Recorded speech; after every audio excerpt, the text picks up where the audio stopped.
Hello दोस्तों, नमस्कार। दोस्तों, आप सभी का आपके अपने यूट्यूब चैनल में बहुत बहुत स्वागत है। दोस्तों, मैं आपका अपना दोस्त। दोस्तों, मंजिलें उन्हें नहीं मिलती जिनके ख्वाब बड़े होते हैं। मंजिलें उन्हें नहीं मिलती जिनके ख्वाब बड़े होते हैं, बल्कि मंजिलें उन्हें मिलती हैं जो ज़िद पर अड़े होते हैं। दोस्तों, स्टार्ट करते हैं आज का अपना नया सेशन। दोस्तों, पार्ट 2। दोस्तों, पार्ट 1 में हम लोगों ने 3 फेज इंडक्शन मोटर की जो कंस्ट्रक्शन के बारे में कंप्लीट बात की थी। जिन स्टूडेंट्स ने पार्ट 1 पढ़ा नहीं है, उसके बारे में जानकारी नहीं है, दोस्तों पहले पार्ट 1 का जो कंसेप्ट है पहले कंप्लीट क्लियर करें, उसके बाद में आप लोग पार्ट 2 पर मूव करें। दोस्तों, जो स्टूडेंट्स आज हमारे साथ में नए जुड़े हैं, दोस्तों जल्दी से जल्दी अपने चैनल को सब्सक्राइब करें, ताकि जो टेक्निकल पोर्शन के बारे में जो लेटेस्ट जानकारी है, जो सेशन हम लोगों ने स्टार्ट किया है, उसके बारे में जानकारी आपके पास में सबसे पहले दोस्तों आपके पास में पहुंचने वाली है। दोस्तों, स्टार्ट करते हैं दोस्तों वर्किंग प्रिंसिपल पार्ट 2। दोस्तों, पार्ट 1 के अंदर हम लोगों ने जो 3 फेज इंडक्शन मोटर उसकी कंस्ट्रक्शन की बात की थी। मैं आपको दोस्तों एक बार और रिवाइज करवा देता हूं। जो कंस्ट्रक्शन के बारे में दोस्तों बेसिकली हम लोगों ने 2 पार्ट की बात की थी, स्टेटर और रोटर के बारे में। दोस्तों, इसके अंदर आप लोग देख सकते हैं कि स्टेटर आपका स्टेशनरी पार्ट होगा और रोटर आपका रोटेटिंग पार्ट होगा। मैं इसको थोड़ा सा दोस्तों एक बार आपको डिस्क्राइब कर देता हूँ फटाफट से जल्दी, ताकि हम लोग जो अपना नेक्स्ट पार्ट 2 है उसके बारे में, जो वर्किंग प्रिंसिपल के बारे में हम लोग बात करें। दोस्तों, आप देख सकते हैं कंस्ट्रक्शनल फीचर के बारे में हम लोगों ने बात की थी। यहाँ पर जो स्टेटर है आपके पास में, दूसरा आपके पास में रोटर है, इसके बारे में हम लोग ऑलरेडी बात कर चुके हैं। दोस्तों, स्टेटर के जो पार्ट हैं, कौन कौन से पार्ट होते हैं स्टेटर के, इसके बारे में भी हम लोग कंप्लीट जानकारी ले चुके हैं। स्टेटर फ्रेम है, स्टेटर कोर है, स्टेटर वाइंडिंग है, एंड कवर्स है, बेयरिंग्स पार्ट है, ये सारे जो पार्ट हैं आपके स्टेटर के होते हैं। आप देख सकते हैं दोस्तों, ये कंप्लीट पार्ट आपके स्टेटर के हैं। इसके बाद में हम लोगों ने रोटर के बारे में बात की थी। दोस्तों, आप देख सकते हैं एक एक डेफिनेशन हम लोग ऑलरेडी डिस्कस कर चुके हैं। जो दोस्त आज हम लोगों से नए जुड़े हैं, पहले पार्ट 1 दोस्तों आपको चैनल पर मिल जाएगा, तो उसके बारे में आप लोग स्टडी करें। दोस्तों, मैंने आप लोगों से कहा था सबसे इंपॉर्टेंट फॉर्मूला है आपके पास में NS 120 F/P। दोस्तों, आप किसी भी एग्ज़ाम की, कॉम्पिटिशन एग्ज़ाम की तैयारी कर रहे हैं, तो ये जो इस पर जो क्वेश्चन है, जो NS आपका क्या होता है, सिंक्रोनस स्पीड 120 F/P। F यहाँ पर फ्रिक्वेंसी है जो हम लोग 50 हर्ट्ज यूज़ में लेते हैं, P यहाँ पर नंबर ऑफ पोल्स हैं। दोस्तों, आपको नंबर ऑफ पोल्स क्वेश्चन में गिवन होंगे, और आपको यहाँ पर सिंपली A/P की वैल्यू पुट करनी है और आपको सिंक्रोनस स्पीड की वैल्यू को फाइंड आउट करना है। या फिर दोस्तों हो सकता है क्वेश्चन में आपसे नंबर ऑफ पोल्स के बारे में पूछे। दोस्तों, यदि नंबर ऑफ पोल्स के बारे में पूछेगा तो आपका फॉर्मूला बन जाएगा दोस्तों P इक्वल टू 120 F/,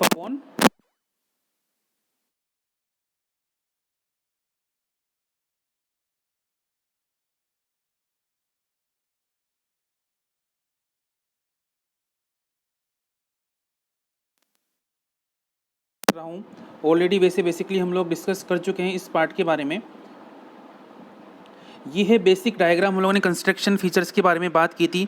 सबसे पहले शाफ्ट, उसके बाद में हम लोगों ने बात की थी रोटर, आपका रोटेटिंग पार्ट, आपके पास में स्टेटर कोर होगा, स्टेटर के स्लोट्स होंगे, स्टेटर कंडक्टर्स होंगे, रोटर है, रोटर के अंदर रोटर के कंडक्टर्स होंगे। आप लोग देख सकते हैं डायग्राम के अंदर सारा complete description, naming with naming आपको यहाँ पर प्रेजेंट हो रहा है। दोस्तों, आगे बात करते हैं इसके अंदर। ये सारी चीज़ें हम लोग ऑलरेडी डिस्कस कर चुके थे। रोटर वाला पार्ट है, रोटर को बेसिकली दोस्तों 2 पार्ट में डिवाइड किया गया था, स्क्वायरल केज टाइप और वाउंड टाइप, या इसको हम लोग बोलते हैं slip ring type induction motor. दोस्तों, इसके बारे में भी हम लोग बात कर चुके हैं ऑलरेडी।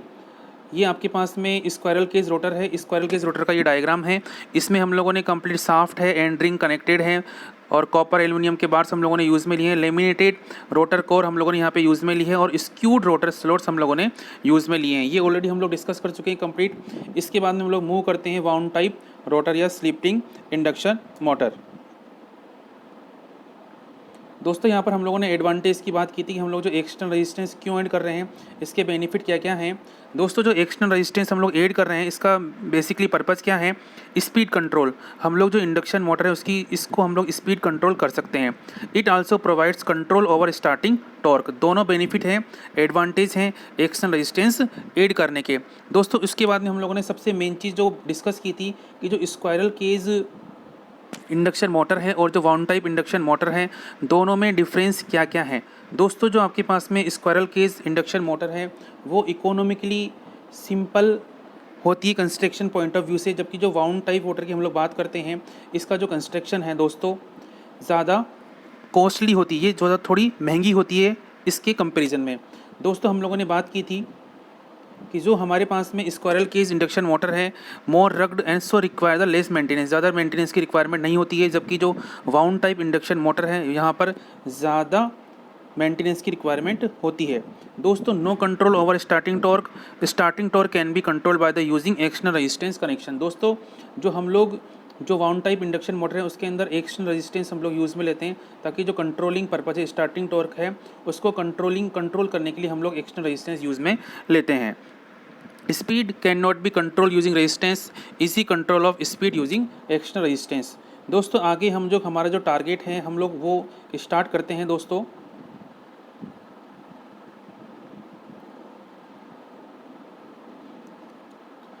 मैं आपको स्लिप के बारे में बता दूं। दोस्तों स्लिप क्या होती है, ये भी हमारे कई सारे क्वेश्चंस हैं उनमें ये फॉर्मूला आपके पास में काम में आने वाला है। The difference between the synchronous speed NS and the actual rotor speed is called the slip. दोस्तों जो आपके पास में सिंक्रोनस स्पीड है और जो एक्चुअल रोटर स्पीड है उसका जो डिफरेंस है वो स्लिप कहलाता है। दोस्तों इसको हम लोग जो है बेसिकली परसेंटेज की फॉर्म में expressed as a fraction and the percentage, या तो फ्रैक्शन की फॉर्म में या परसेंटेज की फॉर्म में हम लोग इसको रिप्रेजेंट करते हैं। दोस्तों आप लोग देख सकते हैं यहाँ पर स्लिप हो गया आपके पास में NS minus NR upon NS। दोस्तों NS यहाँ पर आपके पास में सिंक्रोनस स्पीड है और आपके पास में जो NR है जो आपके पास में रोटेटिंग स्पीड आप इसको कह सकते हैं। NS minus NR upon NS into 100। दोस्तों ये फॉर्मूला एग्जाम में कई सारे क्वेश्चन जो बच्चे कॉम्पिटिटिव एग्जाम की तैयारी कर रहे हैं, मैं जो मेनली अभी राजस्थान स्टेट इलेक्ट्रिसिटी बोर्ड की तैयारी कर रहे हैं उन एग्जाम पॉइंट ऑफ व्यू से तो उस एग्ज़ाम में बेसिक जो पार्ट है, बेसिक चीज़ें वहाँ पे पूछी जाती है। दोस्तों आपके बेसिक क्लियर होंगे तो आपको किसी भी क्वेश्चन को सोल्व करने में आपको प्रॉब्लम नहीं आने वाली है। दोस्तों मूव करते हैं हम लोग हमारा जो मेन जो टारगेट है principle of operation of induction motor. दोस्तों induction motor works on the principle of electromagnetic induction.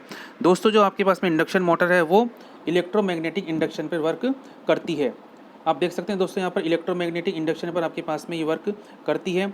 इसके बाद में when a three phase AC supply is given to three phase distributed winding a rotating magnetic field is created.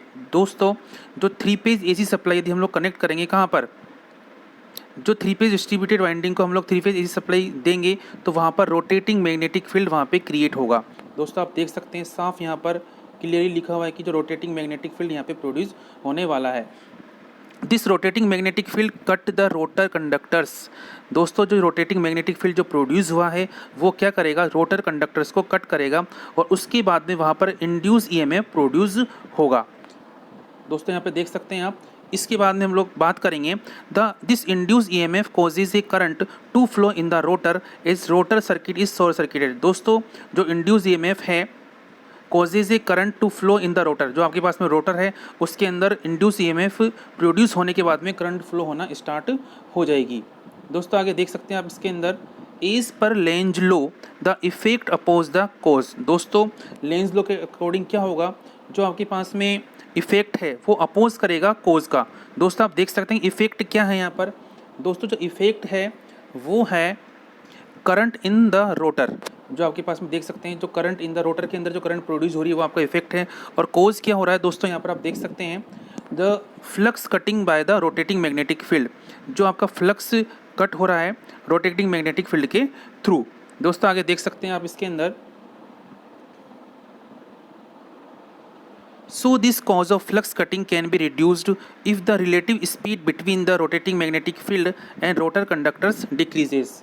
दोस्तों so a torque is produced which rotate the rotor in the same direction as that of rotating magnetic field. This reduces the relative flux cutting as relative speed of the flux cutting decreases.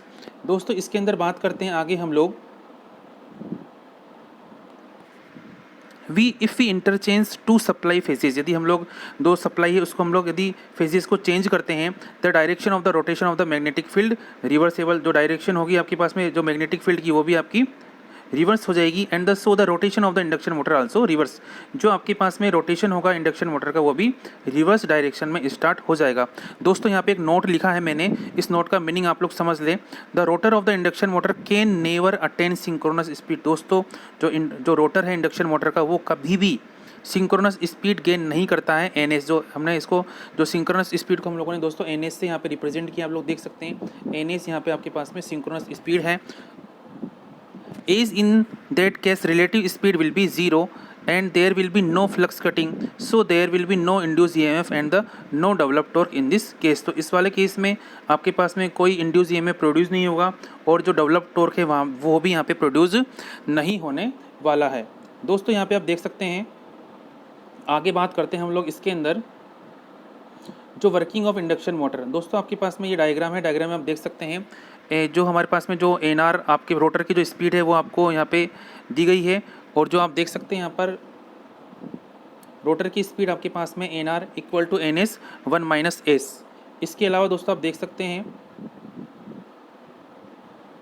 यहाँ पर NR आपके पास में rotor की speed है और दूसरा आपके पास में जो एन एस है वो स्टेटर फील्ड है। स्टेटर फील्ड भी यहाँ पे आपको रिप्रेजेंट दिया गया है डायग्राम के अंदर। दोस्तों अब हम लोग बात करेंगे जो वर्किंग है इंडक्शन मोटर की, इसके अंदर अलग अलग जो फॉर्मूलाज है वो यहाँ पे यूज़ में हो रहे हैं। तो आप देख सकते हैं speed of stator field rotating in space with respect to stator. Stator के रेस्पेक्ट में हमारे पास में जो स्टेटर फील्ड की स्पीड होगी वो हम रिप्रेजेंट करेंगे एन एस से, ये सभी जानते हैं।